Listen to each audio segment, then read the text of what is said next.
Hello नमस्कार दोस्तों, आप सभी का स्वागत है आपके अपने यूट्यूब चैनल सुशील ऑनलाइन कोचिंग में। तो आप सब कैसे हैं? उम्मीद करता हूं आप सब अच्छे होंगे। तो आज हम लोगों को अध्ययन करना है अपवर्तनांक के बारे में। किसके बारे में? अपवर्तनांक, यानी अपवर्तनांक क्या होता है, तो इसके बारे में अध्ययन करना है। तो आइए शुरू करते हैं। तो सबसे पहले देखेंगे अपवर्तनांक की परिभाषा क्या होती है, तो इसको समझना है। तो अपवर्तनांक क्या है?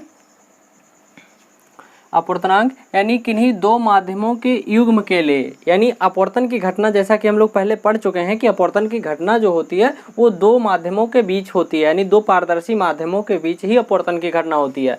तो किन्हीं दो माध्यमों के युग्म, युग्म का मतलब होता है जोड़ा या दो, तो किन्हीं दो माध्यमों के युग्म के लिए अपवर्तनांक का जो मान होता है, यानी वहाँ पे जो अपवर्तनांक आता है, यानी अपवर्तनांक मिलता है, तो अपवर्तनांक का जो मान होता है वो दोनों माध्यमों में, किसमें? दोनों माध्यमों में प्रकाश की चाल पर निर्भर करता है। यानी प्रकाश जो है एक माध्यम से दूसरे माध्यम में जब वो प्रवेश करता है तो उसकी चाल पर अपवर्तनांक का मान निर्भर करता है, जो यह बताता है, यानी अपवर्तनांक जो है यह बताता है कि किसी माध्यम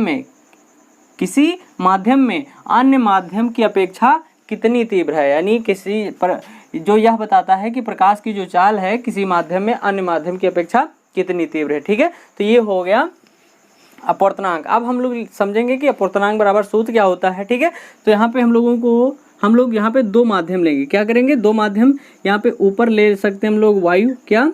वायु, और नीचे हम लोग ले लेंगे पानी। ठीक है, तो प्रकाश जो है एक माध्यम से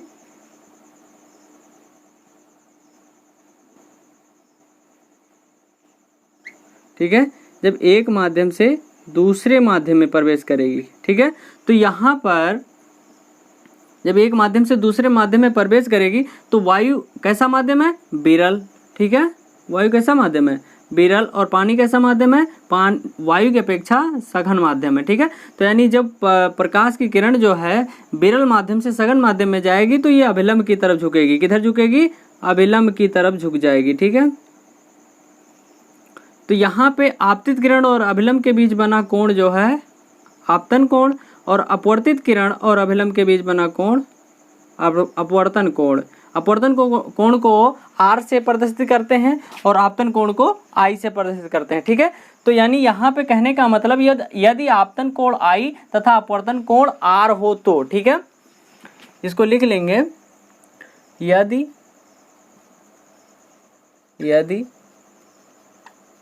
आपतन कोण I तथा अपवर्तन कोण R हो तो ठीक है, तो यहाँ पे अपवर्तनांक बराबर सूत्र क्या हो जाएगा? Sine I upon sine R। ठीक है, तो ये हो गया अपवर्तनांक बराबर सूत्र। लेकिन यहाँ पे जो अपवर्तनांक बराबर सूत्र आया है वो एक माध्यम, यानी ये हो गया एक माध्यम ये, और ये हो गया दूसरा, तो यानी एक माध्यम के सापेक्ष दूसरे माध्यम का अपवर्तनांक है। ठीक है, तो यहाँ पे हम लोग लिख सकते हैं क्या? हम लोग लिख सकते हैं 1 और इधर लिख देंगे हम लोग 2, यानी पहले माध्यम के सापेक्ष दूसरे माध्यम का अपवर्तनांक। क्या? पहले माध्यम के सापेक्ष दूसरे माध्यम का अपवर्तनांक बराबर सूत्र क्या हो जाएगा? Sine I upon sine R। ठीक है, तो ये हो गया अपवर्तनांक बराबर सूत्र। ठीक है, अब यहाँ पे समझिएगा कि अगर प्रकाश की किरण एक माध्यम से दूसरे माध्यम में अगर जा रही है तो उसका कुछ ना कुछ चाल भी होगा, कुछ ना कुछ वेग होगा। ठीक है, तो यानी जब प्रकाश की किरण एक माध्यम से दूसरे माध्यम में जाएगी तो उसका कुछ ना कुछ वेग होगा। तो मान लीजिए कि पहले माध्यम में जो प्रकाश की किरण का वेग है वो v1 है। क्या है? v1 है, और दूसरे माध्यम में प्रकाश की किरण का जो चाल है या वेग जो है वो क्या है? v2 है। ठीक है, तो इस तरीके से हम लोग लिखेंगे कि यदि माध्यम एक में प्रकाश की चाल v1 तथा माध्यम 2 में प्रकाश की चाल B2 हो तो, B2 हो तो, यानी यहाँ पे हो जाएगा यदि माध्यम 1 में प्रकाश की चाल V1 तथा माध्यम 2 में यानी माध्यम 2 में प्रकाश की चाल B2 हो तो, यानी यहाँ पे हो जाएगा 1n2, यानी 1n2 का मतलब पहले माध्यम के सापेक्ष दूसरे माध्यम का अपूर्णांक। तो यहाँ पे हो जाएगा 1n2 बराबर हो जाएगा पहले माध्यम में प्रकाश की चाल। क्या, इसको हम लोग ऐसे भी लिख सकते हैं कि पहले माध्यम के सापेक्ष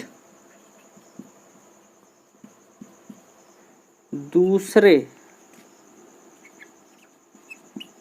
माध्यम में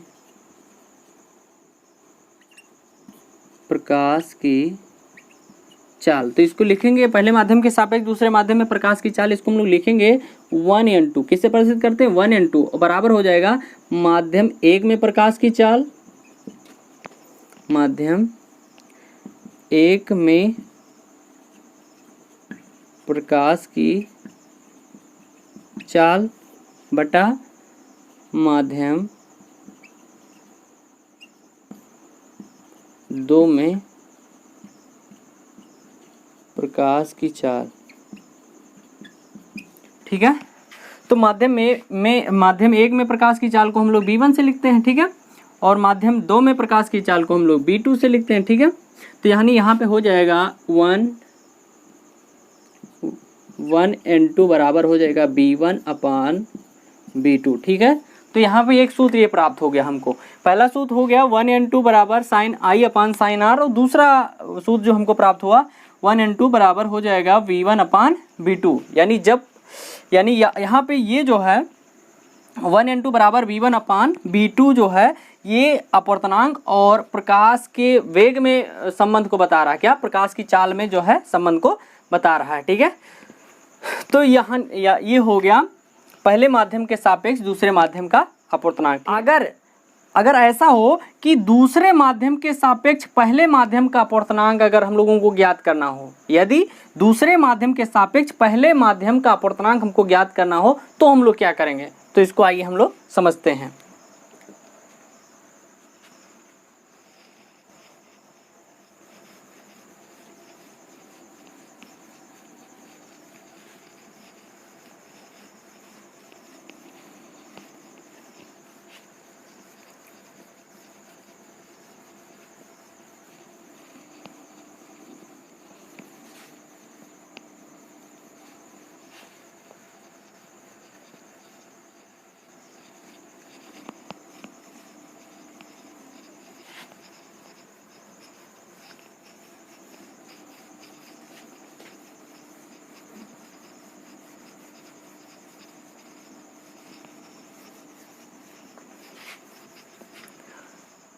ठीक, तो ये हो गया पहले माध्यम के सापेक्ष दूसरे माध्यम का अपवर्तनांक। तो इसका अगर ये हो जाए कि दूसरे माध्यम के सापेक्ष पहले माध्यम का अपवर्तनांक बराबर क्या होगा, तो इसका हम लोग उल्टा कर देंगे। क्या कर देंगे, यानी यहाँ पे लिखेंगे कि दूसरे माध्यम के सापेक्ष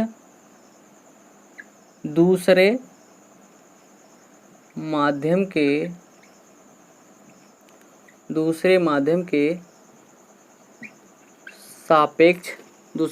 के सापेक्ष पहले माध्यम का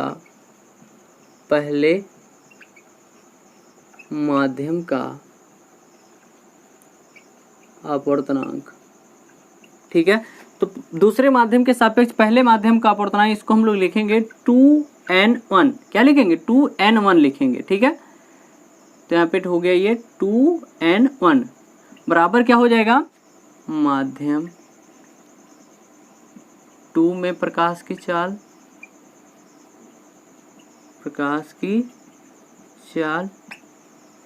और माध्यम 2 में प्रकाश की चाल हो जाएगा B2, और ये हो जाएगा माध्यम 1 में प्रकाश की चाल, तो ये हो जाएगा B1। ठीक है, यानी यहाँ पे हो जाएगा 2n1 बराबर हो जाएगा B2/B1। ठीक है, ठीक है। तो यहाँ पे ये दूसरा फार्मूला निकला कि 2n1 बराबर हो जाएगा B2/B1 हो जाएगा, ठीक है। तो इससे इस सूत्र के द्वारा भी हम लोग अपूर्णांक ज्ञात कर सकते हैं, ठीक है। तो इतनी बात समझ में आ गई होगी। यदि जो है यदि पहला माध्यम निर्वात या वायु हो, यदि पहला माध्यम निर्वात या वायु हो तो निर्वात या वायु के सापेक्ष माध्यम का जो अपवर्तनांक होता है वो निरपेक्ष अपवर्तनांक कहलाता है। क्या कहलाता है? निरपेक्ष अपवर्तनांक कहलाता है, ठीक है। तो इसको हम लोग लिख सकते हैं।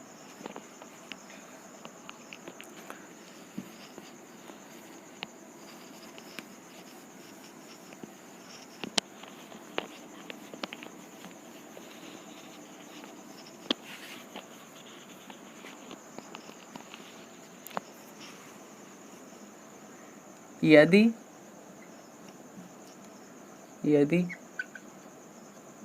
पहला माध्यम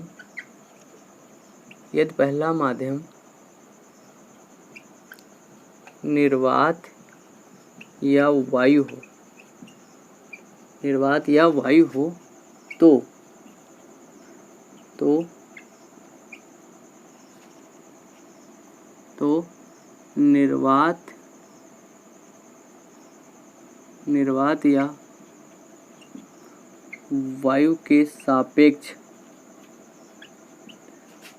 निर्वात या वायु के सापेक्ष माध्यम का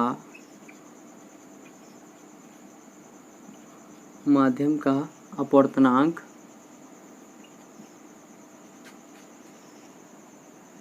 निरपेक्ष अपवर्तनांक कहलाता है। निरपेक्ष अपवर्तनांक कहलाता है, ठीक है।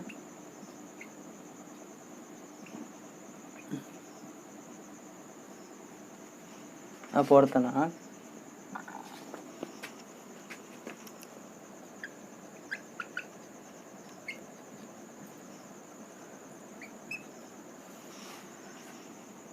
ठीक है।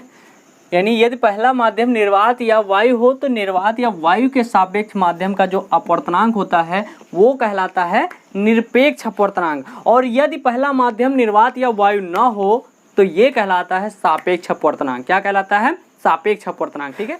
यदि पहला माध्यम निर्वात या वायु हो तो निर्वात या वायु के सापेक्ष जो माध्यम दो का अपवर्तनांक जो होता है वो कहलाता है निरपेक्ष अपवर्तनांक, ठीक है। तो निरपेक्ष अपवर्तनांक को हम लोग n2 से प्रदर्शित करते हैं। किससे? यानी इसको यानी निरपेक्ष अपवर्तनांक को हम लोग n2 से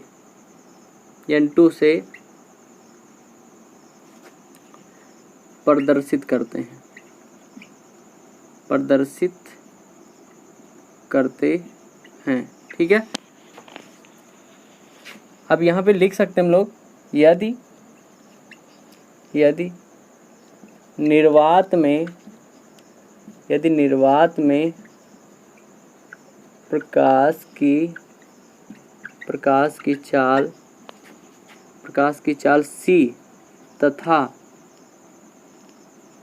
यदि निर्वात में प्रकाश की चाल c तथा माध्यम में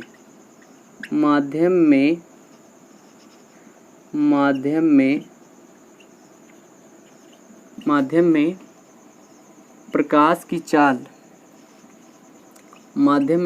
की चाल b हो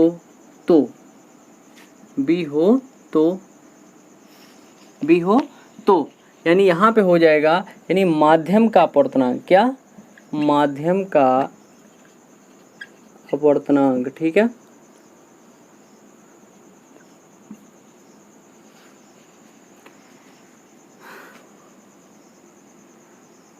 यानी ये हो जाएगा nm, ठीक है। और निर्वात में प्रकाश की चाल को हम कैसे लिखते हैं? यानी निर्वात में प्रकाश की चाल, ठीक है। और इसको लिखेंगे c से। फिर दूसरा हो जाएगा माध्यम में प्रकाश की चाल, माध्यम में प्रकाश की चाल, इसको हम लोग लिखेंगे v से, ठीक है।